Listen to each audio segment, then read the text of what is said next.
BNP সরকার ক্ষমতায়, রাজপথে এবং সংসদে বিরোধী দল হিসেবে জামাত এবং 11 দলীয় জোট। ইউনূস সরকার বিদায় নিয়েছে, আর আইনগতভাবে আওয়ামী লীগকে নিষিদ্ধ করা হয়েছে। আওয়ামী লীগের যারা শীর্ষ পর্যায়ের নেতা আছেন, একটা অংশ জেলখানাতে, আর বিরাট একটি অংশ দেশের বাইরে পালিয়ে আছে। আর দেশের মধ্যে যারা আছেন তারা একেবারে চুপচাপ, বিএনপির সঙ্গে জামাতের সঙ্গে সমঝোতা করে পালার চেষ্টা করেছে। এই অবস্থায় আপাত দৃষ্টিতে মনে হতে পারে রাজনীতি একেবারে নীরব নিস্তব্ধ। এই অবস্থায় মনে হতে পারে যে বর্তমানে যারা ক্ষমতা আছেন তারা অনায়াসে 1 টার্ম, 2 টার্ম, 3 টার্ম চোখ বুজে পার করবেন। 15 বছর তো তারা পার করবেনই, এরপরে হয়তো আরও বেশি। তো এই যে সহজ সরল চিন্তাভাবনা করে আমাদের মিডিয়াগুলো, এবং বিশেষ করে যে সকল মিডিয়ার মালিকরা ব্যক্তিত্বহীন, লোভী, দুর্বল এবং বিভিন্ন সময় যারা সরকারের পাশ চাটতে অভ্যস্ত, তারা বর্তমান সরকারের পেছনে রীতিমতো তেলের ড্রাম নিয়ে ঘোরাফেরা করছে।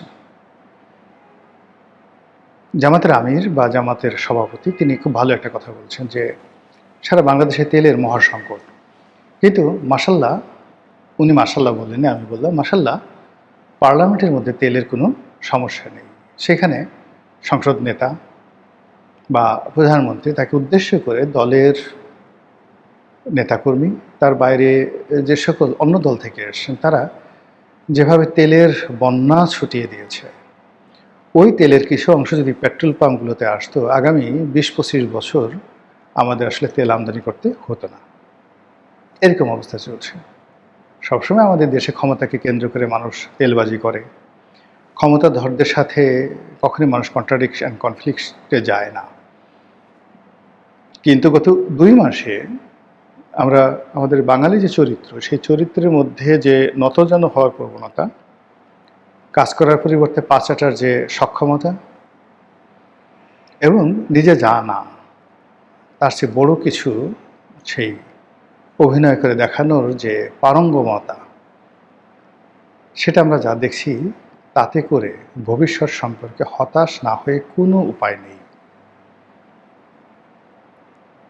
আমরা অনেকগুলো কথা বলি, জন্ম হোক যথাতথা, কর্ম হোক ভালো। এটা আসলে কবিতার শব্দ, কিন্তু বাস্তবতা হলো যে জন্ম হোক যথাতথা, কর্ম ভালো। মানে আপনার জন্ম যদি খারাপ হয়, আপনি যত ভালো কর্ম করেন না কেন, সমাজ রাষ্ট্র মেনে নেয় না।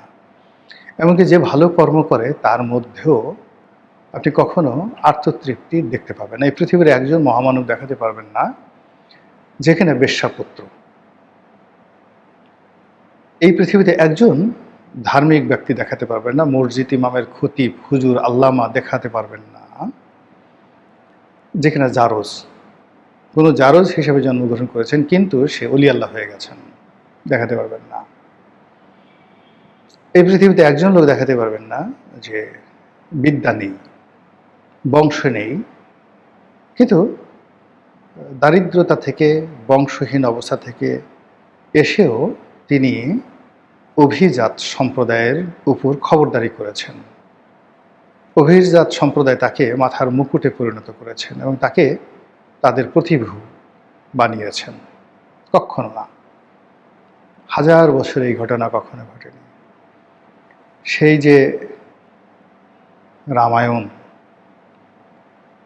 সেখানে রামের বংশধর, সেই যে মহাভারত, সেখানে পাণ্ডব এবং কৌরব, সেই যে ইতিহাস, সেই ইতিহাসে আর্য এবং অনার্য, সেই যে ইতিহাস আরব, অনারব, সেই যে ইতিহাস মিশরে, কিপ্তি এবং বনী ইসরাইল, সেই যে ইতিহাস আরবে কুরাইশ এবং অকুরাইশ, সেই যে ইতিহাস যেখানে বনু হাশেম, বনু উমাইয়া, সেই যে ইতিহাস পাকিস্তানে, পাকিস্তানি বনাম বাংলাদেশি, বাংলাদেশি বনাম শেখ পরিবার, শেখ পরিবার বনাম জিয়া পরিবার।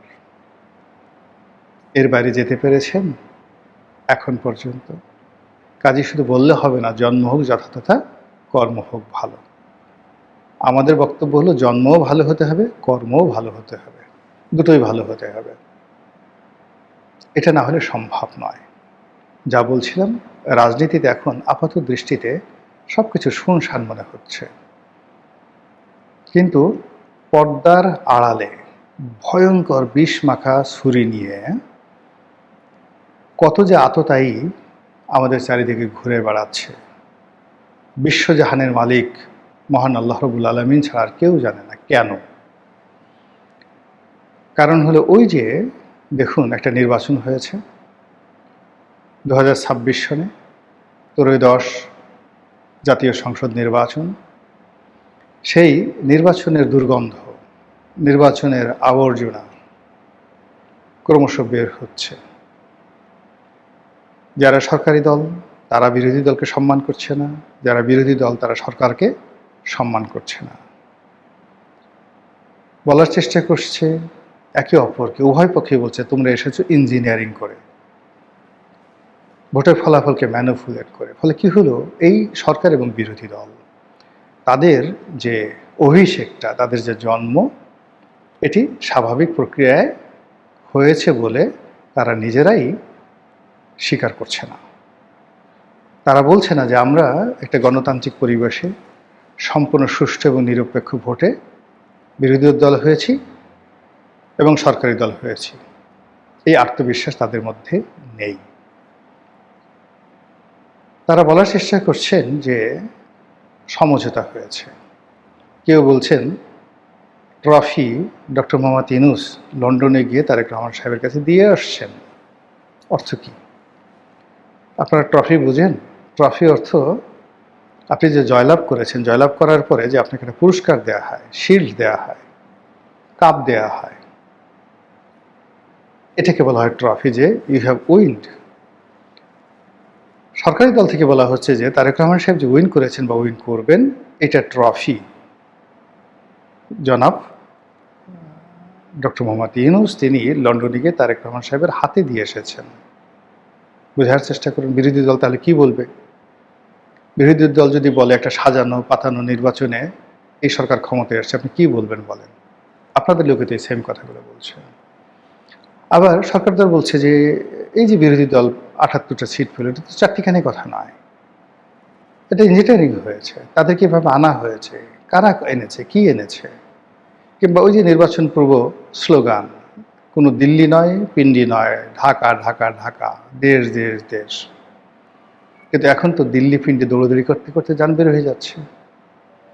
এখন তো আমেরিকার জিকির করতে করতে যান বের হয়ে যাচ্ছে, তেল কিনতে আমেরিকার অনুমতি লাগছে। আবার বঙ্গোপসাগরে আমেরিকা আধিপত্য বিস্তার করার জন্য বাংলাদেশের একটা পোর্ট খুঁজতেছে। এই সকল কথাবার্তা শোনা যাচ্ছে।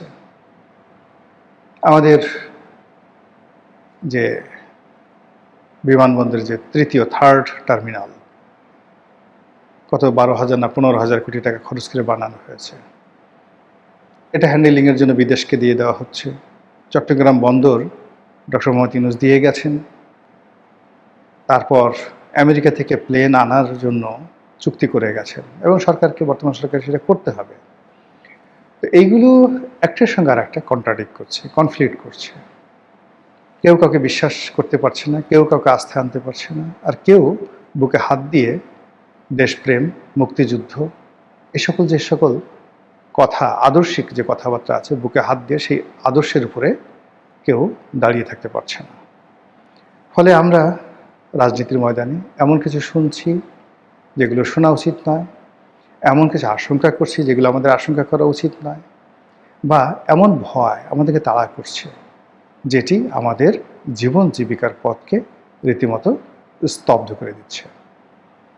তো সেই দিক থেকে যেটি বলা যায় সেটা হলো, যখন এরকম একটা ঘোলাটে পরিস্থিতি থাকে, তখনই তৃতীয় পক্ষ, চতুর্থ পক্ষ, পঞ্চম বাহিনী, আমরা যে সকল কথাবার্তা বলি, সে সকল শক্তি, অপশক্তি তারা ওত পেতে থাকে, ক্ষমতার খুব কাছাকাছি তারা থাকে, বোঝা যায় না।